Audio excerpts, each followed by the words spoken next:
서울역에서 역사에서 사각지대에서 여성을 묻지마 폭행을 한 그 용의자가 검거가 됐는데 구속영장을 법원이 기각하면서 논란이 일고 있습니다. 일단 먼저 용의자의 이야기부터 직접 한번 들어보시죠. 왜 폭행하셨습니까? 저 순간적으로 저도 뭐를 실수를 해버렸어요. 그 욕은 피해자분께 들었다는 말씀이신가요? 아닙니다.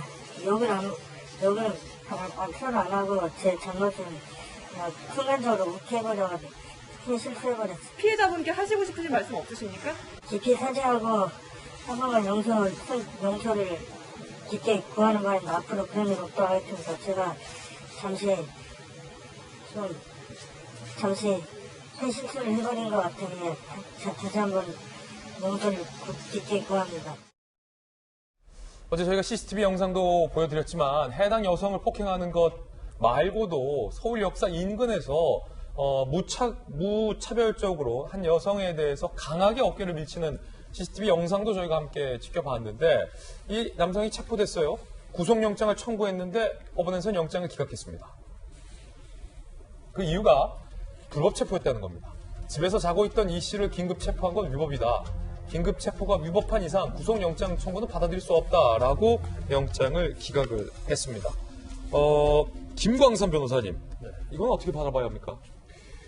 일반적으로의 형사 절차에 있어서는요, 유죄, 무죄 굉장히 중요하죠. 그런데 절차를 굉장히 중요시합니다. 예. 그래서 절차의 위법이 있으면 영장이 발부가 되지 않고요. 또 법원에 가면 또 무죄 판결이 대부분 나요.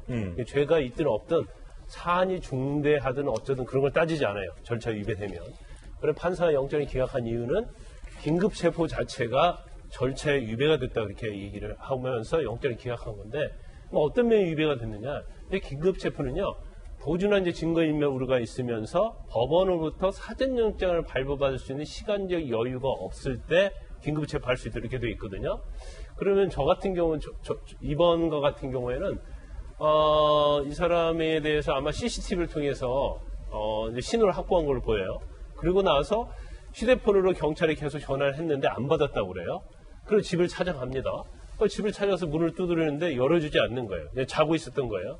그래서 문을 강제로 뜯고 들어가서 그렇군요. 긴급 체포를 한 거예요. 문을 강제로 뜯고 들어가서? 네, 예. 그러면 안 되는 거예요, 원래? 아니, 원래 긴급한 상황에만 할 수 있는 거죠. 그러니까 우리 일반 상식에서 비춰보면 죄질이 굉장히 안 좋잖아요. 예. 전화 안 받아요. 집에서 문 뜨는데 문을 안 열어줘요. 예. 그러면 경찰이 당연히 문 뜯고 들어가서 체포하는 게 맞다고 생각할 수 있잖아요. 예. 그런데 판사는 이미 전화번호도 다 확보를 했고 집에 있고 잠자고 있으니까 판사한테 영장 발부 받아서 가면 되는데 갑자기 가서 체포한다는 것은 긴급 체포 요건이 되지 않는다 이렇게 영장으로 체포했다 이거군요. 판사는 그렇게 본 거예요. 그래서 이거 자체는 사실은 판사만 좀 다룰 수 있어요. 대부분 경찰은 어떤 범죄가 발생하고 수소문해서 잡으려고 하는데 잡기 어려우면 다 긴급 체포하거든요. 예. 근데 저런 똑같은 사례가 사실은 제가 담당한 사건에도 굉장히 많아요. 그렇군요. 그런데 영장이 발부된 사례가 대부분이단 말이에요. 예. 그러니까 어떤 영장을 전담하는 판사 입장에서 이 요건 자체를 굉장히 엄격히 보느냐, 그렇지 않은 따라서 이제 달라질 수 있는 거예요. 케이스 바이 케이스군요. 그렇죠. 판사 바이 판사인가요? 그렇죠. 아니, 케이스 바이 케이스인데 거기에 이제 판사가 정말 절차적 위배에 대해서는 굉장히 엄격하게 생각하는 경우. 근데 한바파. 저는 사실 이제 개인적 의견으로는 저 정도 되면 긴급 체포할 수 있다고 저는 보거든요. 개인적 견해요? 네, 전형적으로 개인적 의견이고 제가 판사다고 하면 저 긴급 체포 절차에 문제가 없다고 저는 그렇게 볼 거예요. 예. 하지만 저 판사님은 그렇지 않다.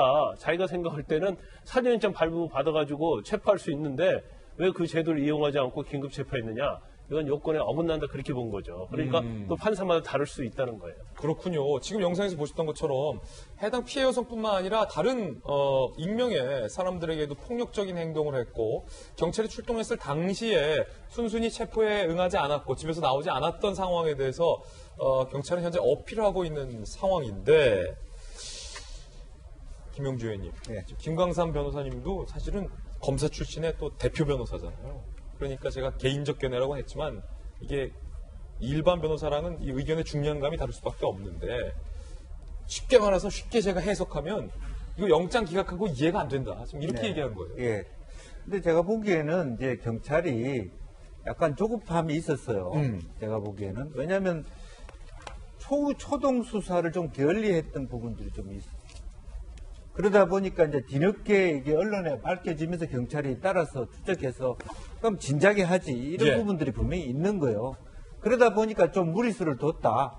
이제 그런 부분에 대해서 좀 무리했다라고 하는 것을 판사가 판단한 문제 제기한 것이다. 저는 그렇게 봅니다.